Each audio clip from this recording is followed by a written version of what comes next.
Bismillahirrahmanirrahim.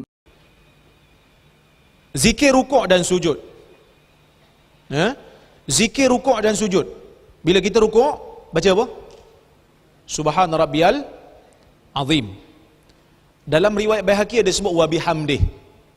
Tapi yang sahih daripada Nabi wa bihamdih dhaif. Yang sahihnya subhana rabbiyal azim, subhana rabbiyal a'la untuk sujud. Subhana rabbiyal azim untuk rukuk, subhana rabbiyal azim, subhana rabbiyal a'la untuk sujud.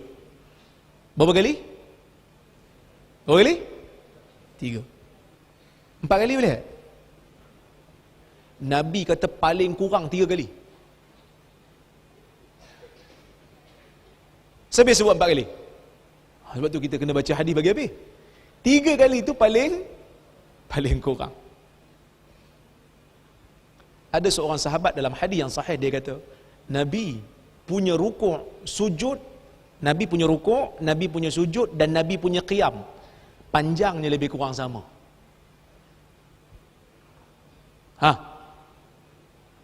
Sunnah Nabi, perbuatan Nabi.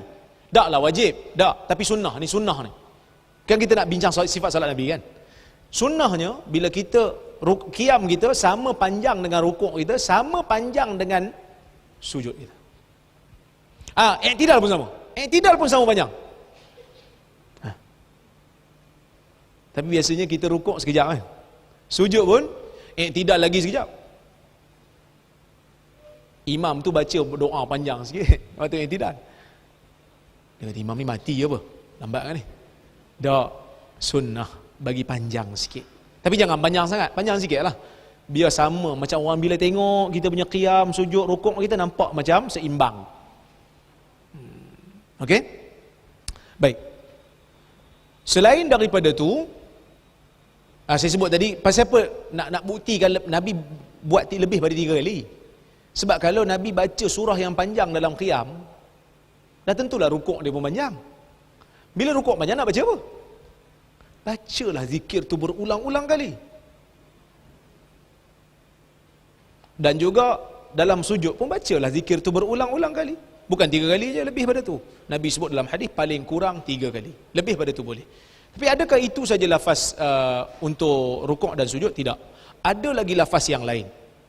Seperti contohnya yang tuan-tuan pun biasa tengok dalam hadis Bukhari, Nabi baca dalam rukuk dan sujud, Subhanakallahumma rabbana wa bihamdik Allahumma ghfirli. Subhanakallahumma rabbana wa bihamdik Allahumma ghfirli. Itu pun bacaan dalam rukuk dan sujud. Ada tak bacaan lain lagi? Ada. Ada lagi bacaan yang lain. Subuhun quddusu rabbul malaikati war ruh. Itu pun bacaan dalam rukuk dan sujud. Ada lagi bacaan lain? Ada lagi bacaan lain. Sekejap saya nak ingat. Bacaan yang satu lagi, Allahumma salli alaihi Subhana dzil jabarut wal malakut wal kibriyai wal azamah, hadis riwayat Abu Daud juga dengan sanad yang sahih. So kita bacalah.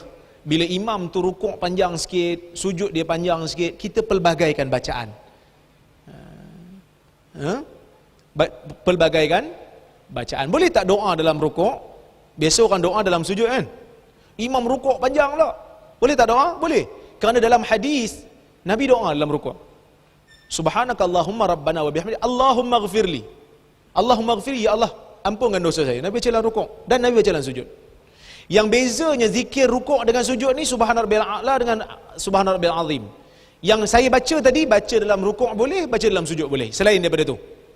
Saya dah baca tadi kan? Ada dalam tu kan? Ada dalam tu. Nanti tuan-tuan baca. Hafal. Hafal rugi lah masuk seminar tak hafal kan? Balik ni hafal insya-Allah. Mudah-mudahan. Macam mana cara nak hafal tuan-tuan? Macam mana hafal?